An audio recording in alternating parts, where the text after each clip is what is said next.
Hello viewers, আসসালামু আলাইকুম। কেমন আছেন সবাই? আশা করি সবাই ভালো আছেন। মাহি অ্যানিমেল হাউস চ্যানেলের নতুন একটি ভিডিওতে আপনাদেরকে স্বাগতম।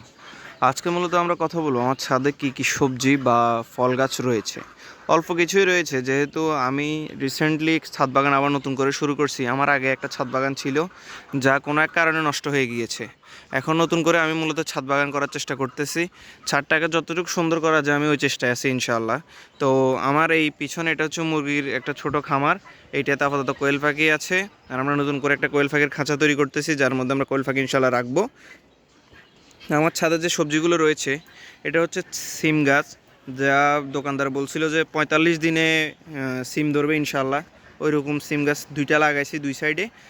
একটা মানে কি বলে একে, আমাদের এখানে তো আঞ্চলিক ভাষায় ছোঁয়া বলে, গাছের ডাল, এগুলো দিয়েছি যেন এগুলোতে বেড়ে উঠতে পারে। এখানে রয়েছে কিছু লাউ গাছ, এটা হলো হাইব্রিড লাউ।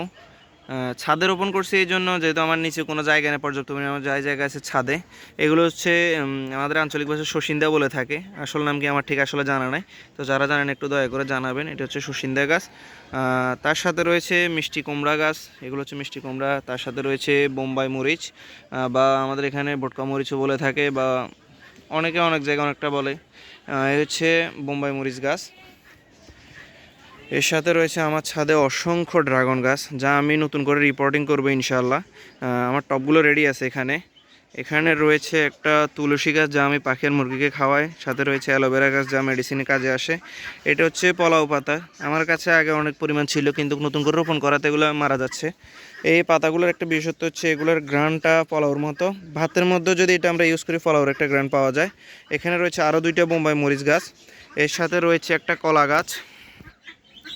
এখানে কলা গাছ রয়েছে। আমার ছাদে মোট দুইটা কলা গাছ আছে, নিচেও কিছু আছে, দুইটা কলা গাছ নিচে আছে। তো ইনশাল্লাহ আপনাদেরকে ওইটা ভিডিওতে দেখানোর চেষ্টা করব। এর পাশে রয়েছে একটা মালবেরি গাছ, যা আমার এক বন্ধু আমাকে দিয়েছে। দুইটা দিয়েছিল, একটা আছে, ওইটা রিপোর্টিং করার কারণে একটু পাতা ঝরে গেছে। এটা হচ্ছে হলুদ ড্রাগনের একটা বীজ। এটা আমার এক শুভাকাঙ্ক্ষী দিয়েছিল, আমার প্রতিষ্ঠানের এক ম্যাডামে এটা পালন করতো। তো ওনার নার্সারি থেকে আমি মূলত এই হলুদ ড্রাগনটা সংগ্রহ করি। উনি আমাকে এটা গিফট করে, অসংখ্য ধন্যবাদ ম্যাডামকে। আর এটা হচ্ছে পাথরকুচি গাছ, যা একটি ঔষধি গাছ। আর আমার ব্যাকগ্রাউন্ডে একটা সাউন্ড শোনা যাচ্ছে, যার জন্য আন্তরিকভাবে দুঃখিত। ওটা হচ্ছে আমার তিতির মুরগি, ওইটা অতিরিক্ত সাউন্ড করে। এখানেও আমার কিছু ড্রাগন গাছ রয়েছে। এর পাশাপাশি রয়েছে একটা সিম গাছ। সিম গাছটা রোপণ করেছে আমার আম্মু মূলত। এটা নিচ থেকে উঠে এসেছে, ছাদে রোপণ করা না, এটা অনেক বড়। এখানে রয়েছে মালবেরির আরেকটা গাছ।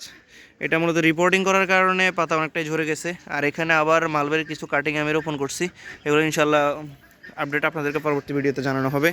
এর পাশাপাশি আমার এখানে একটা ঝাঁক রয়েছে, যার মধ্যে পুঁইশাক বিদ্যমান, এবং এখানে একটি কলা গাছ রয়েছে। এই দুইটা কলা গাছ আমার মোট ছাদে আছে। এখানে আমি কোয়েল পাখি পালন করি, আর কিছু ড্রাগন গাছ উঠে রাখছি, এগুলো রিপোর্টিং করা হবে ইনশাল্লাহ। এই হচ্ছে আমার ছাদের যে গাছপালা। এটা হচ্ছে আমার পুরো ছাদের একটা ভিউ। এটা দেশি মুরগি নিচ থেকে এসেছে। আমার নিচে খোয়ার মধ্যে দুইটা দেশি মুরগি আছে। এই আর কি, এই হচ্ছে আমার ছাদ।